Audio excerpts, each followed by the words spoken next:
Bonjour à tous, alors je pense que ça vaut le coup que je partage cette partie, ou en tout cas ces deux demi-parties, on va dire, contre SCE, parce que ça a un intérêt pédagogique. En l'occurrence, moi j'ai appris dans la douleur, parce que je me suis fait éclater, mais j'ai appris, donc c'était très intéressant. Et donc on va voir comment on peut essayer de jouer contre la liste Annihilator. Donc moi, j'avais quand même été un petit peu briefé là-dessus, donc j'avais plus ou moins essayé de faire ce qu'on m'avait dit, c'est-à-dire mettre mes petits héros devant et mes petits cordons et loin derrière mes trucs importants.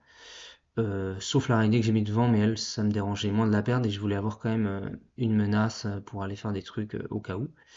Mais globalement, ça a quand même un déploiement merdique. J'ai beau essayer de faire un peu ce que je pensais être bon, c'était pas suffisant et je me suis fait éclater. Là, on pourrait croire, enfin moi, naïvement, j'ai cru que j'étais plus ou moins safe comme ça, et en fait pas du tout. Je me suis fait raser 800 points d'armée T1.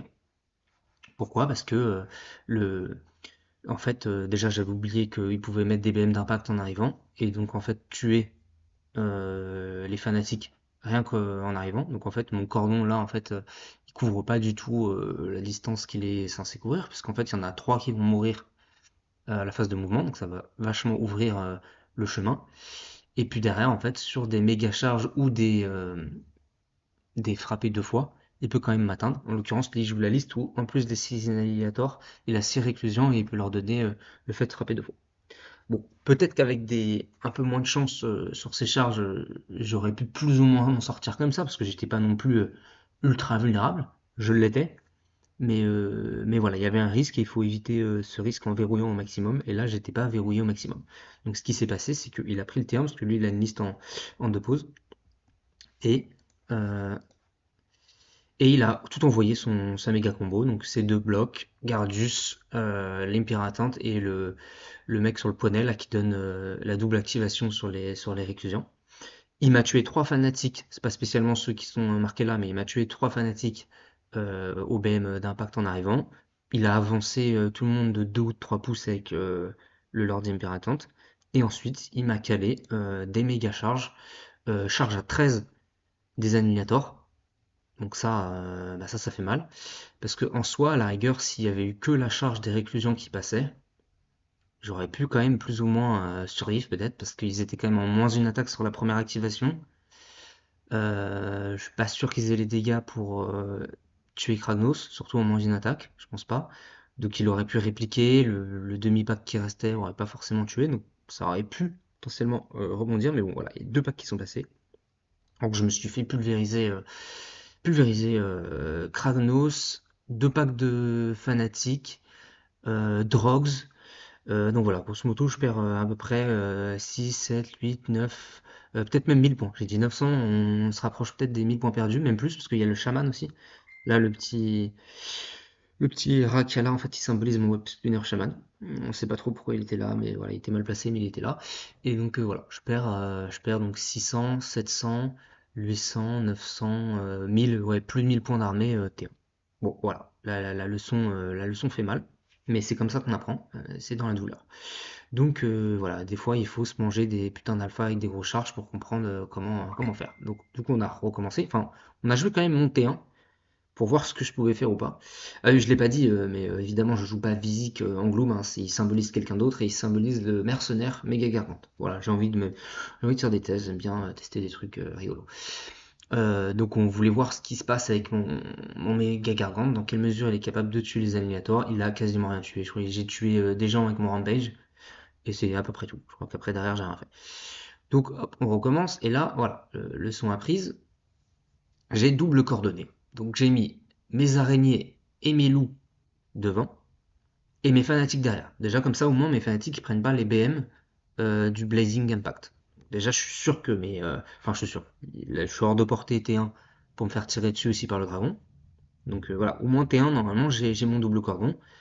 Et il peut pas faire l'alpha. Sachant qu'en plus, je mets plus de 3 pouces, même avec le deuxième cordon. Et là, les loups, ils peuvent soit bouger un petit peu en arrière, soit bouger en avant. Donc normalement, même avec les doubles actifs, hein, là, il y a pas, là pour le coup, là, ils décident pas de le prendre parce que avec le double coordonnage et les possibilités que je me donne, le fait que les fanatiques puissent pas ni se faire tirer dessus ni prennent les Blazing Impact, il peut pas attraper mes gros.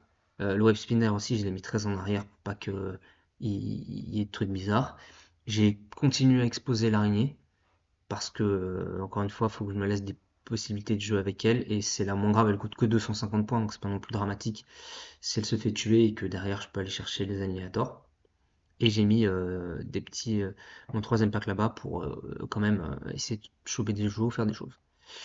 Donc là, il prend pas, et moi je vais garder plus ou moins le même dispositif en avançant. C'est-à-dire que donc il me laisse le tour, et là j'avance en gardant la même chose, c'est-à-dire mon double coordonnage araignée fanatique, loup fanatique, mes gros monstres à plus de 3 du deuxième cordon, Drox derrière, au cas où il y a un double, bah il sera en moins un hit, pas d'attaque en X sur les deux gros.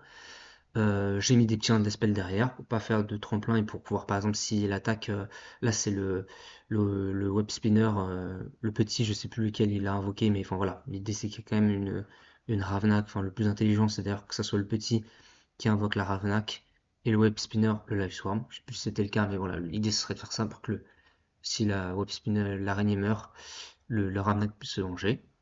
Donc là, il a pas plus de possibilités que, que, à mon- que s'il avait pris le terrain. Là, j'ai gardé le même dispositif, donc il envoie toujours pas ses annihilators et il va essayer de commencer à tuer mes cordons avec son dragon et son héros.